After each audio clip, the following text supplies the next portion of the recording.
भारत और पाकिस्तान के बीच cease fire की घोषणा होते ही पाकिस्तान ने फिर से अपना रंग दिखा दिया। भारत के जोरदार हमलों से डरा सहमा पाकिस्तान खुद भारत के आगे सीज फायर का प्रस्ताव पेश कर हमले बंद करने के लिए गिड़गिड़ाया था, जिसे भारत ने अपनी शर्तों पर मंजूर भी किया था। अभी संघर्ष विराम की घोषणा हुई ही थी कि फितरत से मजबूर पाकिस्तान ने फिर वही किया जिसके लिए वो दुनिया भर में बदनाम है। शनिवार को घोषित सीज फायर के कुछ ही घंटे बाद हालात फिर से तनावपूर्ण हो गए और जम्मू कश्मीर में ड्रोन एक्टिविटीज और उन्हें तबाह किए जाते विस्फोटों ने सबको चौंका दिया। भारत ने इसे बेहद गंभीरता से लिया। पाकिस्तान की ऐसी हरकत पर विदेश सचिव विक्रम मिस्री ने कड़े अल्फाज में कहा कि सुरक्षा बलों को सख्त निर्देश दिए गए हैं कि वे किसी भी उल्लंघन का कड़ा जवाब दें। इस बीच एक बार फिर से पाकिस्तान के दोस्त चीन का दोहरा चरित्र देखने को मिला।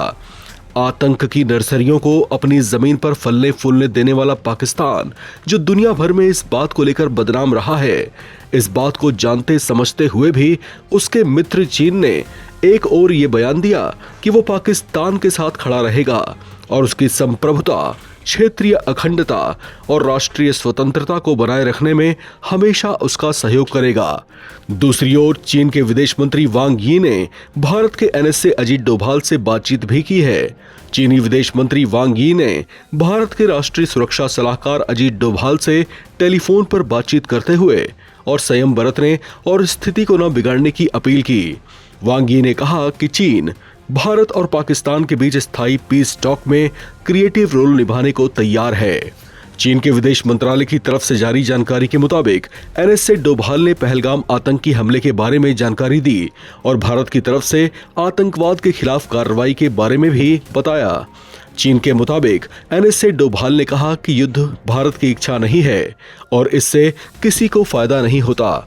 इस बातचीत में चीनी विदेश मंत्री वांग यी ने उम्मीद जताई कि जल्दी ही क्षेत्रीय शांति और स्थिरता स्थापित होगी।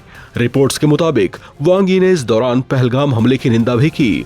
साथ ही उन्होंने हर तरह के आतंकवाद की निंदा करते हुए कहा कि विश्व में कई जगहों पर अस्थिरता को देखते हुए दक्षिण एशिया में मौजूदा शांतिकाल को हर कीमत पर बनाकर रखना जरूरी है।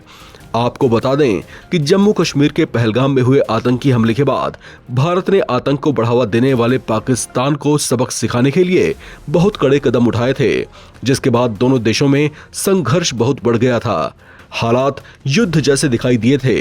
भारत के ताबड़तोड़ हमलों ने पाकिस्तान को निढाल सा कर दिया था, जिसके बाद वो भारत के आगे शांति के लिए गिड़गिड़ाया और उसने सीज फायर का प्रस्ताव भी पेश किया था।